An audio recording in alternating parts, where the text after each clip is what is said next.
उत्तम कुमार द्विवेदी जी। सीताराम महाराज जी।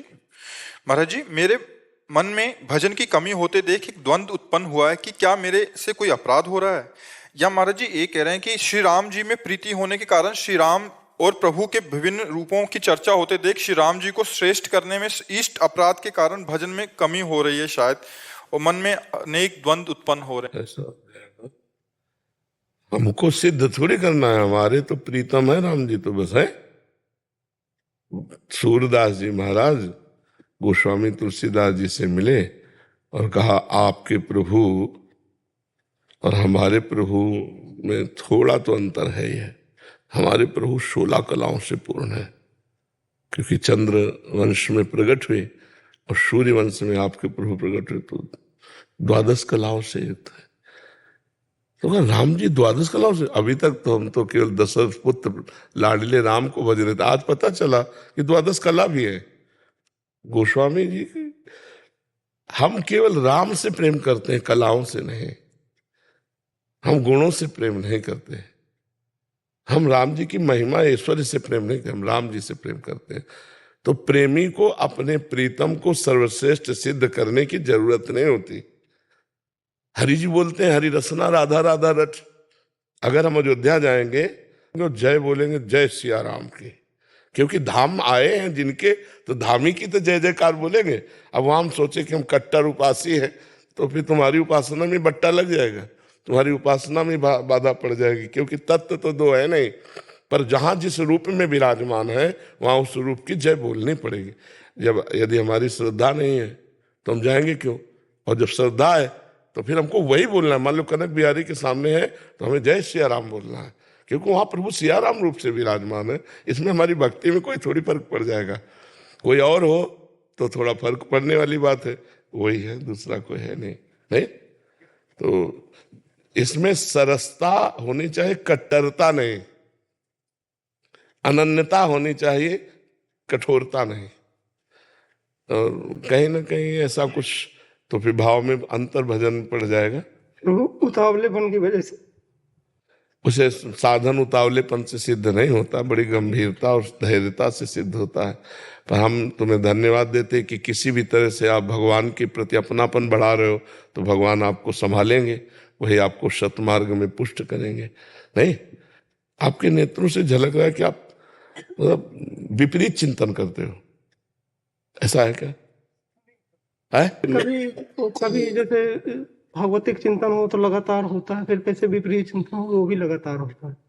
नहीं, विपरीत चिंतन लगातार साधक का नहीं होता, विपरीत चिंतन तो सेकंड में काटा जाता है, लगातार चिंतन तो प्रभु का होता है। आपकी वाणी के प्रभाव से अभी बस ये चलना चालू ही किया कुछ समय पहले, और ये हमारे चित्रकूट वासी करता है। अच्छा। और ये भक्ति से जुड़ना चालू हुआ आपकी ही वाणी के प्रभाव से। इसके विपरीत 1.5 साल पहले कुछ भी नहीं था। एक दिन 22 जनवरी 2000 हाँ, तो अभी से आपके वचन से रात्रि से प्रभाव आया, तब से इसने भजन चालू किया है। और चित्रकूट के निकट इसका जन्म हुआ है, तो वहाँ गांव से तो रहन सहन, तो ये कई बार हमसे चर्चा में, तो हमने कहा चलो महाराज जी के साथ, इसीलिए। और आशीर्वाद इनको की भक्ति बढ़े। हाँ, बिल्कुल बिल्कुल बिल्कुल बिल्कुल। थोड़ा सा सुलझ जाओ, थोड़ा सा सुलझने की जरूरत है। जड़ चेतन जग जीव जत सकल राम में जान। अब जैसे तुम्हारा नाम कृष्ण हो, हम राम उपासक हैं, तो हम तुम्हें कृष्ण कह के बुलाएंगे कि नहीं बुलाएंगे? ए कृष्ण भैया बुलाएंगे नहीं? ए माधव भाई। तो उसमें हमारे इष्ट में कोई फर्क पड़ गया क्या? हमारी बात समझना। किसी का नाम है राजकुमार, किसी का नाम है श्यामचंद्र, तो हम जो नाम पुकारते हैं किसी के, उसमें हमारी इष्ट में कोई फर्क पड़ गया क्या? उसका नाम है, उसका नाम उच्चारण कर दिया। तो ये जो आंतरिक द्वंद्व है ये भक्ति में नहीं होने चाहिए। अगर कोई राधा नाम कीर्तन कर रहा तो हमारे आंसू आ जाने चाहिए। एक बार जा रहे थे यमुना जी के दर्शन करने, और सुबह सुबह रामायण चल रही थी। जनकपुर की बगीचे में उपवन में जब राम जी पुष्प लेने जाते हैं और सियाजू पधारती, तो जो रामजू का पहला दर्शन सियाजू और सियाजू का पहला दर्शन रामजू, उस समय जो स्थिति होती दोनों की, प्रिया प्रीतम की, सिया राम जी की, और बैठ गए, चलना नहीं हुआ, मतलब हिम्मत नहीं हुई कि मैं चल पाऊं। एक वृक्ष की चबूतरा था, वहीं बैठ गए बस उसी चिंतन में। वही प्रिया जो है, वही सिया जो है, वही श्याम जो है, वही राम जो है।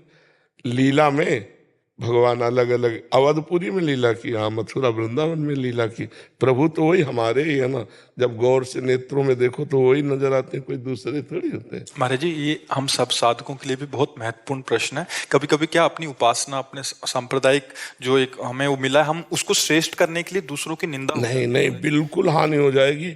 अपनी उपासना से हाथ धो बैठोगे। अगर निंदा कर दी या किसी को नीचा समझा तो आपकी उपासना चली जाएगी। कट्टरता में भी कभी कभी नहीं, कट्टरता तो आनी नहीं चाहिए, अनन्यता आनी चाहिए, सरसता आनी चाहिए। जब आपको आपकी प्रियता के लिए हम बोलेंगे, जैसे आपको कि मुझे रसगुल्ला पसंद है और हम आपका स्वागत करना चाहते हैं, तो हम रसगुल्ले ला के देंगे ना। आप हमसे कहो महाराज जी आप सियाराम बोल दो, तो सियाराम सियाराम सियाराम। लेकिन अब हमसे जैसे अभ्यास के साथ आप कहो तो हम कहेंगे राधा राधा राधा, क्योंकि हमारा अभ्यास हुआ, हमारा चिंतन ही नहीं है, हमारा अभ्यास वो कार्य कर रहा है। अगर आप कहो कि आप सियाराम नहीं बोले, नहीं सियाराम सियाराम आप बोलो, हमारा कोई उसमें द्वेष नहीं, कोई कट्टरता नहीं, अपनी एक अभ्यास वृत्ति होती है, उसमें ऐसा नहीं। और हमारे को ये पता है कि मेरे ही प्रभु सब रूप में है, मेरे प्रभु किसी व किसी की सत्ता ही नहीं है। तो ये कह देना कि किसी का संप्रदाय या किसी की उपासना या किसी का नाम छोटा है, नहीं, हमारे लिए हमारी गुरु प्रदत्त उपासना श्रेष्ठ है, आपके लिए आपकी गुरु प्रदत्त उपासना श्रेष्ठ है, आपके लिए आपकी गुरु प्रदत्त उपासना। साधक को ऐसी संगोष्ठी जहां ऐसा विरोधाभास हो? नहीं नहीं, हम तो कह रहे ऐसी संगोष्ठी में जहां ये प्रमाणित किया जाए कि इष्ट सबके एक है, और ऐसी में ना जाए। नहीं, ऐसी संगोष्ठी में नहीं जाना चाहिए, नहीं तो भेदभाव बढ़ता है, अपने भजन में भी हानि होती। बहुत बड़ी हानि होती। तभी लिखा है इष्ट मिले और मन मिले, मिले भजन रस रीति, तहां निसंक होए मिलिए, तासो कीजिए प्रीति। जब हमारा इष्टाकार वृत्ति मिले और हमारी रस रीति भजन की मिले और हमारा मन मिले, तीन बातें मिले, तब हमें सत्संग करना चाहिए, नहीं तो बाधा पड़ जाएगी। बहुत लोग ऐसे हैं जो अध्यात्म की ऊंचाई को छुआ नहीं है, केवल शास्त्र पढ़ करके तर्क वितर्क आदि जो करते हैं वो बड़ा मतलब हानिकारक होता है साधकों के लिए, क्योंकि उनको तो भगवत प्राप्ति से मतलब है नहीं, जो भगवत प्राप्ति करने वाला उसमें बाधा पड़ जाएगी। हरिराम व्यास जी यहाँ वृंदावन में कि कबीरदास जी निर्गुणिया संत हैं, वो नित्य विहार वृंदावन प्रिया प्रीतम के प्रेम रस, भजन बंद हो गया उनका, भजन बंद हो गया। और हरिवंश महाप्रभु उनके गुरुदेव तो गए और कहा महाराज जी लीला बंद हो गई भजन। तो उन सीधे एका किसी प्रभु के लाड़िले का अपराध बन गया। तो उनका वैष्णव अपराध तो बहुत सावधान रहते हैं ना वैष्णव जन की, भजन को बचाते हैं, कहीं कोई अपराध न। उनका ऐसा तो कोई अपराध न बोले, बिना वैष्णव अपराध के ऐसा नहीं होता। उन्होंने तुरंत ध्यान आया उनका, कबीरदास जी के लिए ऐसा सत्संग में बोला कि वो निर्गुणिया संत हैं, प्रिया प्रीतम के नित्य भी, बोले बस उसी से। अब बोले जाओ, यमुना किनारे गए और कबीरदास जी का स्तवन किया, कली में साचो भक्त कबीर पद की रचना की, तो यमुना की धारा से कबीरदास जी प्रकट हो गए और फिर उनके संशय को दूर किया। तो किसी संत भक्त का अगर दिल दुख जाए तुम्हारी बात से, तो तुम्हारे भगवान में प्रीति जो हो रही तुम्हारी वो रुक जाएगी, क्योंकि वही भगवान है, 100-200 भगवान थोड़ी है, सब में प्रभु समान भाव से विराजमान है। विराज भट्ट जी अहमदाबाद से। राधे राधे महाराज जी। राधे राधे महाराज जी। महाराज जी, आपकी जो आपके गुरुदेव के प्रति निष्ठा है, समर्पण है, ऐसी गुरु निष्ठा और समर्पण अपने गुरुदेव में कैसे आए? माँ में कोई निष्ठा समर्पण होना है क्या? माँ तो माँ है हमारी, नहीं, गुरुदेव गुरुदेव है। समर्पण और ये सब बाहरी जगह में होता है, बाहरी जगह में होता है। अम्मा में कोई समर्पण होता है क्या? हमारी अम्मा है तो हम उनके हैं, तो हमारे गुरुदेव हमारी माँ है, हमारे पिता है, हमारे स्वामी, हमारे प्राण, हमारे जीवन, हमारे सर्वस्व है। महाराज जी, वीडियो में आपके भाव देख के ऐसे भाव कब आएंगे आपके प्रति हमारे? नहीं, वो तो हम ये कह रहे हैं ना कि जब इस भाव में आ जाओगे ना कि हमारे स्वामी, हमारे प्रीतम, हमारे प्राण, हमारे जीवन, हमारे सर्वस्व है, गुरु साक्षात परब्रह्म तस्मै श्री गुरुवे नमः, तो वहाँ भाव लगाने की, एक होता है लगाने की जरूरत। साधु है, इनको हम गुरु माना, इनको हम ब्रह्म मानेंगे, इनको परमात्मा माने, और एक होता है स्वाभाविक, माँ हमारी माँ है। अब वो कैसी है? वो माँ है सिर्फ, बच्चा ये समीक्षा नहीं करता कि माँ कैसी है, वो माँ है। अगर कोई कहे भी कि बहुत क्रोधित होकर तुम्हें डांटती तुम्हें, तो बस एक ही उत्तर होगा, मेरी माँ है। तो जब गुरुदेव से इतना अपनापन हो जाता है कि उनके सिवा कोई हमारा है नहीं। अब जगत में तो मान लो किसी के भाई हैं, किसी के मित्र हैं, किसी के, अब हमारे तो गुरुदेव के सिवा बचपन से गुरुदेव ही पालते रहे। अब भी गुरुदेव रूप भले बदलने हैं तो वही, तो इसीलिए गुरुदेव से बढ़कर के कोई नहीं, और गुरुदेव ही हमारे सर्वस्व हैं। और इसी बात की और मांग करते रहते हैं कि अभी जो हमारे अंदर दिखावटीपना है गुरुदेव की भक्ति का, वो सही में आ जाए। जो हम गुरुदेव की भक्ति करते हैं, हमें लगता है कि हमारे अंदर उससे उतने भाव नहीं है, तो ऐसे भाव आ जाए कि गुरुदेव के सिवा हमें और किसी इष्ट देव का साक्षात्कार करना है, ऐसी आशा भी न रह जाए। यही हमारी श्री जी है, यही हमारे ब्रह्म है, यही हमारी मोक्ष पदवी है, यही हमारे सर्वस्व ज्ञान ध्यान सब कुछ है हमारे गुरुदेव। बस समिट जाए ना, समिट जाए। प्रेम गलियती सांकरिता में दोनों समाए, और गुरुदेव ही इष्ट है, इष्ट ही गुरुदेव है, तो फिर भाव आ जाएगा।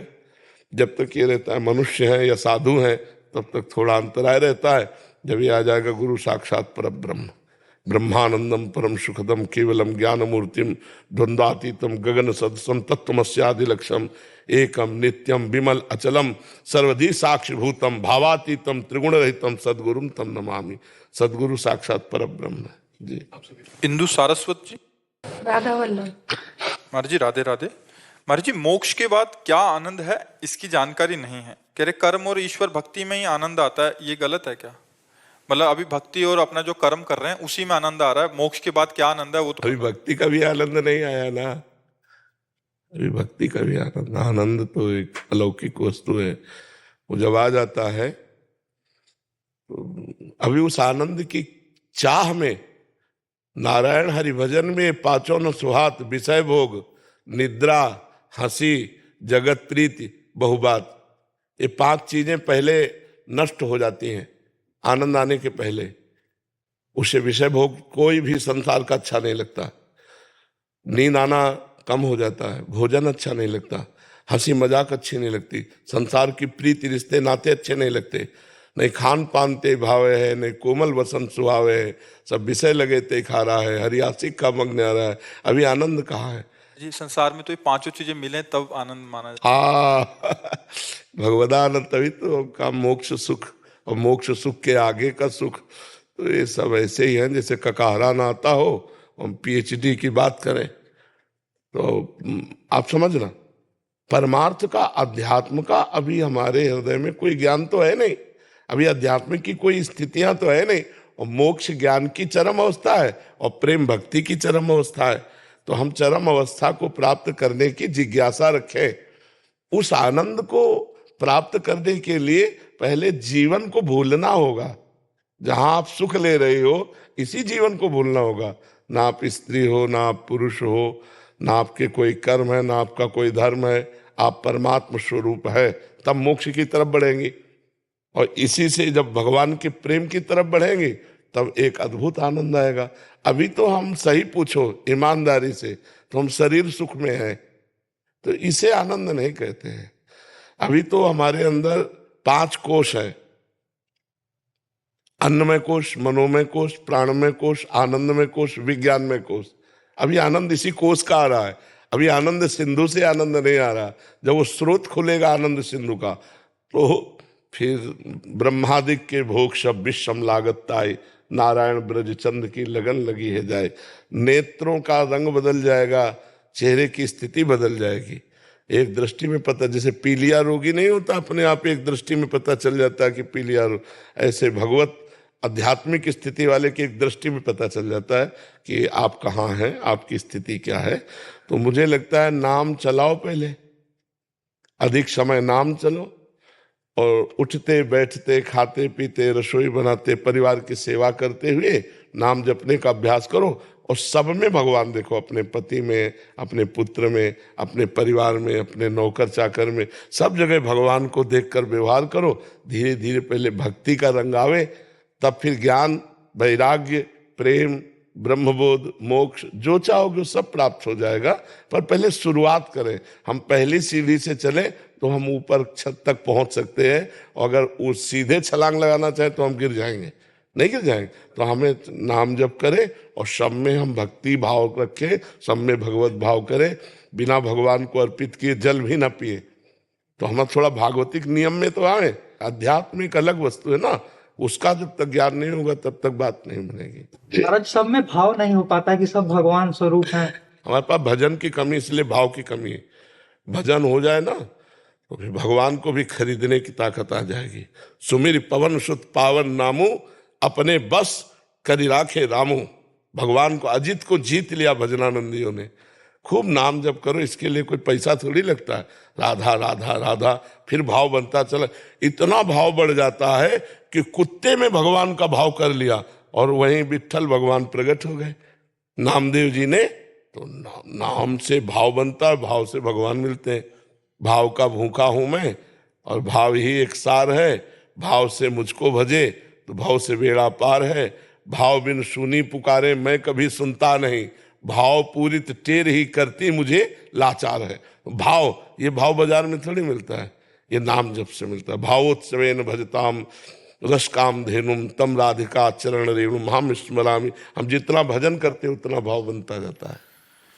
राधे राधे महाराज जी महाराज जी, आपने कहा कि ये जीवन में हम आए हैं और आप अपना नाटक किए जाइए। जी और महाराज जी वही नाटक करते करते कभी कभी ये हमको जो है इसी नाम जप करने से रोकता है। नहीं, नाटक नहीं, जब सत्य भाव में आ जाओगे तो नाम जब रुक जाएगा, नाटक में नहीं रुकेगा। जैसे महाराज जी अभी अगर माता पिता की सेवा करनी है हाँ, और हम ये भाव किए कि मेरी मम्मी में भगवान, मेरे पापा में भगवान, अब क्या रुकेगा? जी महाराज जी नहीं रुके। तो बस हमारी एक एक बात को अगर पकड़ोगे तो प्रश्न की जगह नहीं रह जाएगी। अब बात नहीं पकड़ोगे तो फिर क्यों में तो आ ही जाएगा। हम क्या कह रहे हैं, अपने माता में भगवान को देखो, अपने पिता में भगवान। जब हम साक्षात अपने माँ को और अपने पिता को भगवान मानकर सेवा, तो और कौन से भजन की बात रह गई? समझ रहे ना? हाँ जी, हम रोल की जगह सत्यत्व भाव में आ जाते हैं, तब हमें गड़बड़ी हो जाएगी। जैसे हमें मान लो रानी का रोल मिला हो नौटंकी में, तो हमें हर सेकंड ये पता मैं रानी नहीं हूं, नहीं पता। ऐसे ही शुद्ध भक्त को ये पता है कि मैं शरीर नहीं हूं, मैं भगवान का, जो ईश्वर अंश जीव अविनाशी चेतन अमल सहज सुखराशि। मुझे यहाँ सेवा मिली, किसी का मैं पुत्र हूं, किसी का पति हूं, किसी का भाई हूं, किसी का रिश्तेदार नातेदार व्यवहार। ऐसा हमको ये स्वांग करना है। तो स्वांग में एक क्षण भी अपने असली स्वरूप को नहीं भूला जाता। वो ये नहीं कि 5 घंटे रानी बनी तो अब 2-4 दिन उसकी रानी बन जाएगी, नहीं बन जाएगी ना। तो हम जब रोल को, स्वांग को सत्यत्व भाव में ले आएंगे तो फिर हमारा भजन छूट जाएगा। नहीं, हर समय भजन होगा, स्वांग करना है, केवल स्वांग। ये जगत नाटक है, इसमें अब जो जो रोल मिला है वो रोल हम ईमानदारी से निभा लें तो डायरेक्टर हमें संसार से मुक्त कर देगा। इसके डायरेक्टर भगवान है। हमें पत्नी बनाया, हमें पुत्र बनाया, हमें पति बनाया, जो जो रोल हमें दिया, हमें कोई भारत की सेवा मिली, कोई व्यापार मिला, कोई नौकरी मिली, हम ईमानदारी से अपने रोल को करें तो भगवान ये देखकर प्रसन्न हो जाएंगे, हमें संसार से मुक्त कर देंगे। नीता जी नासिक से। राधे राधे महाराज जी। राधे राधे महाराज जी। महाराज जी, हम ऐसा क्या करें जिससे आपको सुख मिले? राधा राधा राधा राधा बस यही है जी। महाराज जी आप बड़े प्यारे लगते हो। आपकी जो जटाएं लगती है कि शंकर जी की तरह है, और दाढ़ी लगता है परशुराम जी और आपकी जो लालिमा लगती है ना, लगता है कि राधा जी जैसे। और जब आप पुचकार के दिलाते हो ऐसे तो लगता है कि सिया जी हो। और महाराज जी जब क्या कहते हैं, आप कहते हो ना ए गलत आचरण नहीं, तो महाराज जी ऐसा लगता है कि साक्षात दुर्वासा ऋषि जी। तो पूरे भारत के महर्षि और भगवान सब आपको एक जगह